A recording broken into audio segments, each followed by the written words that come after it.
지금부터는 이제 곤욕을 좀 치르고 있는 얘기를 좀 해야 될 것 같습니다. 먼저 조국 청와대 민정수석, 서울대 법학전문대학원 교수로 지금 안식년 도중이라고 본인도 밝혔는데 이게 지금 좀 논란이 되고 있어요. 먼저 이 얘기부터 들어보겠습니다. 현재 안식년 상태고요. 일단 현재 시점에는 근무 진행하는 데 있어서 뭐 강의 문제는 전혀 없고요. 현행법상 그리고 서울대 내교상 공직을 맡게 되면 그 휴직을 하게 되어 있습니다. 국회의원 출마, 즉 선출직 공무원을 하게 되면 사표를 받게 되어 있고요. 그렇지 않은 행정부로 진출하면 휴직을 하게 되어 있기 때문에 이게 정식 그 발령이 나게 되면 그 절차에 따르도록 하겠습니다. 현재로는 안식년 상태다고 보시면 됩니다. 네, 현재 안식년 상태에서 크게 문제가 없다 이렇게 얘기했던 조국 교수, 지금 수석이죠. 자, 조국 수석 2008년에는 이런 얘기를 했습니다. 무슨 얘기를 했나? 자신 SNS에 교수 한 명이 국회의원으로 활동하면 4년 4명의 교수가 1년짜리 안식년을 반납해야 한다. 이렇게 얘기하면서 폴리페스를 비판했어요. 왜 그러냐면 이제 안식년이란 말이 사실은 조국 교수가 직접 얘기했으니까 그런데 요즘 이제 이름이 연구년으로 바뀌었습니다. 연구년? 왜냐하면 안식년하면 너무 사람들이 듣기에 쉰다고 생각하는데 네. 이제 쉬면 수업을 안 하면서 연구에 집중하라서 연구년으로 연구년. 지금 현재 그렇게 연구년. 하니까 좀 달라지게 들려요. 쉬는 건 아니군요. 그러니까 이제 조국 그 수석 같은 경우에는 예전에 쓰던 용어를 쓰신 건데 요즘은 이제 학교에서는 다 연구년으로 하고요. 연구년이다. 예, 연구년 끝나면 반드시 보고를 하게 돼 있습니다. 어떤 연구를 했는지 그걸 이제 일단 말씀드리고 교수들이 노는 게 아니라 열심히 연구한다. 예, 뭐 교수님 논다고 그러니까. 말씀드린 적 없죠. 근데 이제 왜 조국 교수가 저런 얘기를 하냐면 학과의 교수들이 보통 전임이 4명, 5명 학과마다 차이가 있습니다. 있잖아요. 그러면 수업을 보통 계속 하지 않습니까? 그렇죠. 한 명이 연구년을 가게 되면 그 수업을 다른 교수가 맡아야 돼요. 그렇네요. 네, 그러다 보니까 이제 지금 말씀하신 것처럼 4년 동안 한 명이 빠져서 국회의원을 하게 되면 4년 동안 다른 사람이 연구년을 못 가는 거예요. 왜냐하면 그분이 와야 그러니까 보통 1년에 한 분 정도 갑니다. 한 학과에서. 더 이상 2명씩 가면 학과가 운영하는 상당히 어려움이 있어요. 교육하는 데 있어서. 그러니까 수업을 다 맡아야 되는데 수업 맡을 교수가 한 분이 빠지면 나머지 분들이 그 수업을 대신해 줘야 되는 상황이 되다 보니까 일반적으로 한 학과에서 1년에 한 분 정도밖에 못 가거든요. 그렇군요. 근데 4년 동안 한 사람이 만약 휴직을 하고서 국회의원 하거나 아니면 정치계에 무슨 관직을 맡게 되면 그동안은 다른 분이 안식년을 못 가게 되는 거죠. 그렇네요. 연구년을. 그래서 4명 얘기가 나온 건데 그렇죠. 네. 그게 이제 그때 얘기할 때는 비판한 거잖아요. 그렇죠. 근데 본인이 이렇게 되고 보니 이제 본인은 휴직을 해야 부메랑이 되는 지금 되고 상황이죠. 있어요. 그렇게 되는 상황이다 보니까 뭐 남이 하면 그건 뭐 내로남불이라고 네, 그럽니다. 그렇게 얘기하죠. 내가 하면 로맨스, 네, 남이 하면 불륜 이렇게 얘기하는 건데 그래서 뭐 본인이 하신 말씀이니까 제가 볼 때 어떤 뭐 본인의 의사를 내놓겠죠. 그러나 이제 그런 부분에 있어서도 본인이 얘기하신 부분이 있기 때문에 그걸 어떻게 대책을 세울 건지에 대해서는 좀 말씀을 하시는 것이 국민들로부터 비판을 피할 수 있는 방법이라는 생각은 듭니다. 자, 국회법하고요. 서울대학교 내규에는 이렇게 돼 있습니다. 저희가 찾아서 정리를 했습니다. 서울대 교수가 국회의원 등 선출직 공무원이 되면 교수직에서 물러나야 하지만 총리, 장관이나 청와대 비서관, 여기에 수석이 포함됩니다. 등 임명직 공무원은 휴직 상태에서 할 수 있다. 김전우 의원님, 저거는 이제 폴리페스 논란 나올 때마다 저희가 들춰보는 규정이에요. 근데 예전에는 선출직 공무원도 휴직을 하고 선출직 공무원 하다가 임기가 끝나면 다시 복직이 가능했었죠. 근데 이제 하도 뭐 그거에 대한 논란이 많다 보니까 이제 임명직 공무원은 휴직이 가능하지만 선출직 공무원 뭐 예를 들어서 국회의원에 출마를 한다든지 그러면 휴직이 아닌 뭐 그만둬야 되는 것으로 규정이 바뀌었습니다. 저는 뭐 개인적으로는 학교에 계신 교수분들께서 선출직이든 임명직이든 다른 데 진출해서 더 경험을 쌓고 다시 와서 뭐 학생 지도하는 것이 더 좋지 않나 싶습니다. 다만 그 과정에서 학교에 계시면서도 사실은 연구보다는 정치나 뭐 이 바깥 활동에 더 신경을 많이 쓰시고 그곳에만 더 집중하는 분들이 현실적으로 많이 계시거든요. 조국 민정수석도 대학 교수로 계속 계시면서 다들 언젠간 정치에 발을 들일 거다. 이게 시기의 문제다. 다들 이렇게 생각하고 있었는데 이번에 이제 선출직은 아닙니다만 청와대 민정수석으로 뭐 좀 뭐랄까요, 이제 학교가 아닌 다른 활동을 하시게 됐는데 저는 이게 2008년도에 본인이 이제 국회의원으로 진출하는 교수 때문에 다른 4명의 교수가 안식년을 사용하지 못한다라고 비판을 했는데 지금 본인은 지금 안식년이라서 당장 강의 문제가 없다. 없다라고. 네. 했어요. 그러면 근데 조국 민정수석은 안식년 끝날 때까지만 민정수석 하실 건가요? 그거 한번 네. 묻고 싶고 네. 이게 관점의 차이입니다만 본인에 대해서 그리고 본인은 지금 안식년이라 그러는데 최근에 뭐 광화문에 소위 허그 행사 사회도 보시고 지금 홍대 앞에서도 또 사회도 그렇죠. 봤고요. 예, 최 교수님 말씀대로 이제 안식년이 아니고 요새는 연구년인데 뭐 법학에 대한 연구보다는 좀 다른 걸 많이 하시다가 이번에 청와대에 진출하시는 거 아닌가 싶습니다. 네, 조수석 그런데 또 논란이 더 되는 게 대선 당일 오전에 자신의 SNS에 이런 글을 남겼습니다. 네. 학인, 그러니까 학자로서의 삶을 사랑하는 제가 직업 정치인이 될 리 만무하다 이런 글을 남겼거든요. 그런데 지금 민정수석이 됐어요. 직업 정치인이 아닌가요, 민정수석? 어떻게 보십니까? 민정수석 직업 정치인이죠. 이제 본격적으로 이제 정치에 입문을 했다고 이렇게 볼 수가 있는데 모르겠어요. 그 글을 쓸 때는 아직 내정받았다는 걸 통보를 받지 못했는지 네. 아니면 그럴 가능성이 없다고 생각했기 때문에 그랬는지 모르겠지만 결과적으로 본인이 썼던 그 내용과 지금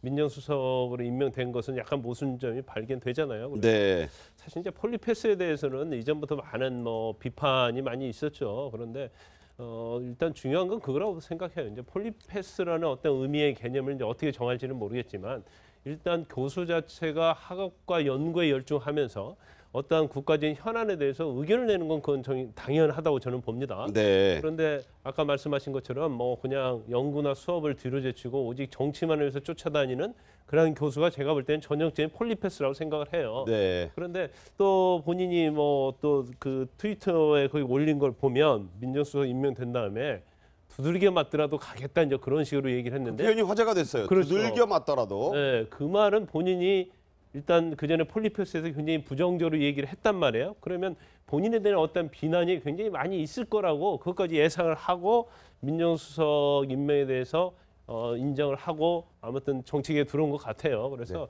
이제 향후에 특히 검찰 개혁과도 많이 물려 있고 이제 그런 부분이 있는데 본인이 어떻게 하느냐에 따라서 또 평가를 받을 것입니다. 네. 자, 그래서 서울대학교에는 온라인 커뮤니티가 여러 개 있습니다. 국립서울대학교라고 해서 SNU를 해서 이게 스노라이프라고 하는 게 있는데 저도 오다가 한번 이렇게 봤더니 수백 개 지금 댓글이 막 진짜 눈이 빠르게 달리고 있어요. 찬반이 아주 분분합니다. 그중에 대표적인 얘기, 찬 쪽의 얘기와 반 쪽의 얘기 소개해드리면 연구나 수업을 게을리한 적도 없고 학생들도 좋아해서 기존의 폴리패서들과는 완전히 다르다. 이런 옹호론이 있는가 하면 폴리패서를 비판하면서 스스로 고위직에 오른 폴리패서가 되었다는 그런 점에서는 옳지 못했다. 저보다 더 강력한 찬성 주장과 저보다 더 심한 반대 주장이 많습니다만. 네, 아마 폴리패서 논란 때문에 그런데요. 저는 이거 기계적으로 선출직이냐 그리고 임명기냐로 규정하는 것보다 상식에 부합되면 될 것 같다는 생각이 듭니다. 뭐냐면 2008년도에 조국 교수가 서울대 교수들하고 같이 학교 측에다가 폴리패스에 대한 규제라는 그 건의문을 낸 적이 있는데 그 내용에 보면 선출직 공무원은 즉 국립대학 교수가 특정 정당의 당적을 갖는 선출직 하면 4년에서 5년 정도의 오랜 기간 동안 임기를 보장받기 때문에 자리를 비우게 되는데 임명직 공무원은 임기가 길어야 1년, 2년이고 그리고 예를 들면 전공과의 연속성에 대한 문제라든가 국립대학 교수로서의 정부직에 참여하는 문제 그리고 청와대뿐만 아니라 정부 각종 위원회가 상당히 많기 때문에 네. 자신의 전문성을 기여할 수 있는 문제 등을 고려해서 그중에서 정무직에 대해서는 임명직에 대해서는 예외 조항을 두고 선출직에 대해서만 한정했던 것인데 어찌됐거나 이런 문제에 대해서는 조국 교수가 사실 외모 패권이라는 얘기 들을 정도로 출중한 외모를 가지고 많은 사람들에게 관심을 그런 용어가 있어요. 외모 패권이다. 지금 임종석 비서실장이나 조국 수석이나 너무 잘생겨서 F4 얘기 나오던데. 경호관까지 하나 넣어서. 친무 패권이 아니라 이거 외모 패권이라는 얘기가 나올 정도로 많은 사람이 관심을 갖고 있으니까 향후에 우리 사회 개혁 과제를 진두지어야 될 그 권력에 대한 수장 아니겠습니까? 따라서 이런 문제에 대해서 너무 적배 세력들의 공연한 트집 잡기라고 생각하기보다 통과해야 될 의뢰이고 국민들이 그만큼 철저한 검증들을 요구하겠다는 그런 긍정적 자세로 이런 비판들에 대해서 대응했으면 좋겠다는 생각이 듭니다. 네, 결국 조국 수석 자, 이렇게 논란이 뜨거워지니까 자신의 SNS에 이런 글을 남겼습니다. 고심 끝에 민정수석직을 수락했다. 자, 능력 부족이지만 최대한 해보겠다. 여기서 저기서 두들겨 맞지만 가겠다. 마치고 학교로 돌아갈 때까지 트위터를 접습니다. 이렇게 얘기를 남겼습니다. 같은 교수시잖아요. 네, 그렇죠. 이 논란에 대해서 어떻게 보세요? 그러니까 저는 그렇게 생각해요. 본인 입장에서는 그러니까 본인이 한 말 있지 않습니까? 그거는 뭐 바꿀 수 없는 거예요. 그렇다면 저는 본인이 얘기하시는 게 좋을 것 같아요. 왜 그때는 그렇게 얘기하고 지금은 왜 그걸 받아들이게 됐는지 뭐 이유가 있을 거 아니에요. 네. 제가 볼 때는. 그래서 명명백백하게 밝히시는 것이 논란을 잠재울 수 있는 방법이다라는 생각이 들어요. 그럼 이제 트위터를 접겠다고 하는 건 사실 얼마나 논란이 많습니까? 지금 특히 이제 비판적인 입장에서는 계속 트위터에 글을 올리고 비판을 하니까 본인 입장에서 그게 스트레스를 많이 받게 되는 거거든요. 네네. 우리도 사실 뭐 댓글이나 이런 거 보면 나 그 기분 나쁜 글 올라오면 그렇게 기분이 좋지 않잖아요. 그거 읽어보면. 그래서 아마 그런 차원에서 트위터를 네. 하지 않겠다고 얘기를 하신 것 같고 워낙 활발하게 또 트위터 활동을 하셨던 분이에요. 네, 그렇죠. 근데 대체로 지금까지는 좋은 글들만 주로 올라왔기 때문에 본인 입장에서 그게 상당히 심리적으로 압박이 될 수 있고 스트레스를 많이 받게 되니까 그 부분을 적겠다고 한 것 같고 저는 그렇게 제안드리고 싶어요. 뭐 적당한 장소에서 적당한 시간에 본인의 의사를 명확하게 밝혀주시는 것이 논란을 잠재울 수 있는 방법이라는 생각은 듭니다. 네. 자, 조국 수석은 또 어머니 문제인데 이게 좀 세금을 좀 밀렸다. 이런 논란에 또 휩싸이면서 구설이 되고 있는데요.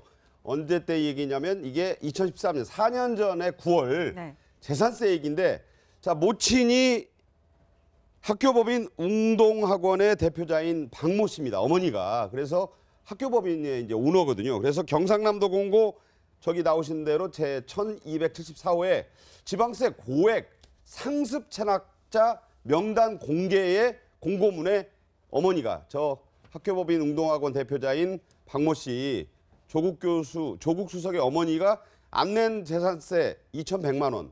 저게 지금 가장 뜨거운 사실 이슈입니다. 저분 좀 이해가 가지 않아요. 더군다나 조국 교수의 어떤 이제까지 어떤 트위터를 통해서 또 뭐 행사에서 어떤 마이크를 잡을 때 얘기하는 거 보면 저를 보면서 굉장히 아주 혐오하는 그런 뭐 스타일로 말을 얘기를 했었잖아요. 그렇지만 자기 어머니가 저런 부분에 대해서는 과연 몰랐을까? 네. 그런데 알았다고 한다면 이제 본인이 항상 자기의 평소에 한 행동과 배치되는 거 아니겠어요? 그래서 저 부분에 대해서는 약간 좀 의문이 있다고 보고요. 네. 만약에 지금 민정수석이라는 자리가 인사청문회 대상이었다고 한다면 저 부분이 엄청 뜨거웠을 겁니다. 그 경우에 따라서는 또 낙마도 할 수 있는 그런 상황이 벌어졌을 거예요. 왜냐하면 우리나라에서 제일 중요한 부분 중에 하나가 세금과 관련된 거고 뭐 아들 병역 비리 그런 거 아닙니까? 네. 또 돈이 있는 분들이 안 낸 부분은 또 많은 또 국민적인 비판이 있죠. 네. 그렇죠. 뭐 그 조국 수석에 대해서는 강남 좌파다 이제 그런 얘기가 좀 항상 떠들고 그랬기 때문에 이제 저 부분에 대해서는 뭐 일단 본인이 사과를 했어요. 네. 그리고 세금 바로 내겠다고 했지만 굉장히 오점을 남기지 않았나 싶습니다. 네, 실제로 이렇게 사과를 했네요. 네, 말씀하신 것처럼 모친 체납 사실에 대해서 국민께 사과드린다. 지금이라도 바로 납부될 수 있도록 하겠다라고 얘기를 했습니다. 하지만 이 자유한국당 야당에서는 바로 날을 세우고 들어왔습니다. 조국 민정수석의 가족이 경영하는 사학법인은 상습 고액 체납자 명단에 들어가 있다. 자신의 가족도 제대로 관리 못하는 조 교수가 공직기강을 바로 세울 수 있을지 의문이다. 이렇게 비판했거든요. 그래서 관리의 문제보다도 무엇보다도 이제 모친께서 이사장으로 계시고 또 조국 민정수석의 부인이 또 그 학교법인의 이사로 있기 때문에 그렇다고 하죠. 모르겠어요? 예. 예. 그러니까 이게 네.